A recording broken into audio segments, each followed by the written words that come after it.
Est-ce que vous savez comment on fabrique un connard? Non? Je vais vous le dire. Salut à tous les gens conscients. Aujourd'hui une petite vidéo, j'espère qu'elle sera pas trop longue. Je vais vous expliquer, comme le titre l'indique, comment on fabrique un connard ou une connasse accessoirement. Bon, je vous préviens d'avance, je vais dire le mot connard et connasse souvent dans cette vidéo. Donc si vous aimez pas les gros mots, Vous n'êtes pas obligé de regarder. comme vous pouvez le voir, je suis dans ma voiture et aujourd'hui il pleut. Il fait un petit peu froid, il fait 7 degrés. Là, j'entends tous les Québécois qui sont morts de rire. Écoutez les Québécois, je suis dans le sud de la France et pour moi 7 degrés c'est froid, ok? Mais vous avez le droit de rigoler quand même. J'espère qu'avec la pluie ça gâche pas trop le son et que vous m'entendez bien quand même. Donc je vais vous expliquer un petit peu ludiquement comment sont fabriqués les connards, enfin certains connards, parce qu'il y en a qui sont comme ça de naissance, ou il y en a qui le deviennent par d'autres moyens, mais il y en a beaucoup qui sont créés comme ça. Alors je vous explique. On va prendre l'exemple du couple, mais ça marche avec le travail, ça marche avec les administrations, les services, ça peut marcher avec tout, mais je vais prendre l'exemple du couple parce que vous allez mieux comprendre comment la connerie se répand comme un virus entre deux personnes. Vous avez un connard, lui c'est déjà un connard, il est déjà contaminé, il est déjà bien atteint, d'accord? Et il se met avec une personne normale, par exemple, on va dire que le connard, bon c'est un homme, et il se met avec une fille qui est tout à fait normale, qui est gentille et tout. Donc le connard va se mettre avec cette personne, il va se comporter en connard avec elle, normal, c'est un connard. Et elle, la fille, bon bah elle va souffrir de ce comportement.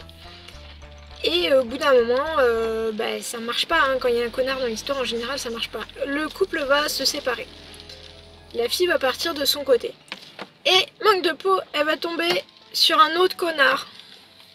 Bon, elle va essayer un petit peu de calmer le jeu et tout, mais comme la fois d'avant, ça marche pas, ça casse, le couple se sépare.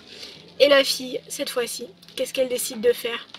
Elle décide à son tour de devenir une connasse pour survivre, pour sa propre survie, puisque à chaque fois elle tombe sur un connard, elle aussi elle va devenir une connasse. Et là, cette connasse, elle va rencontrer un homme tout gentil, tout sympa. Mais lui, le pauvre, il est tombé sur une connasse. Et si ça se trouve, ça va lui arriver plusieurs fois aussi. Et au bout d'un moment, il va lui-même devenir aussi un connard. Tout ça pour vous dire quoi? Tout ça pour vous dire que les connards et les connasses, c'est nous qui les fabriquons.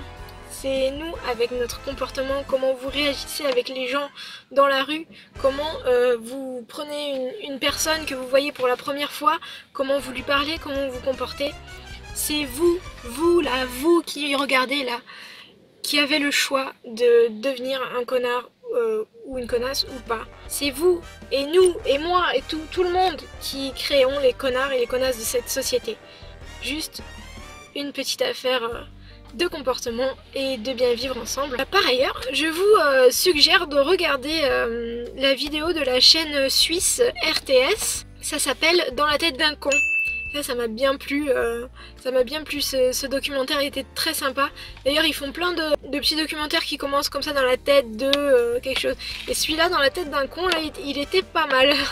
Donc je vous conseille d'aller le voir. Voilà, vous savez maintenant comment on fabrique un connard. Et vous savez également comment ne pas fabriquer des connards. Allez, à plus les gens!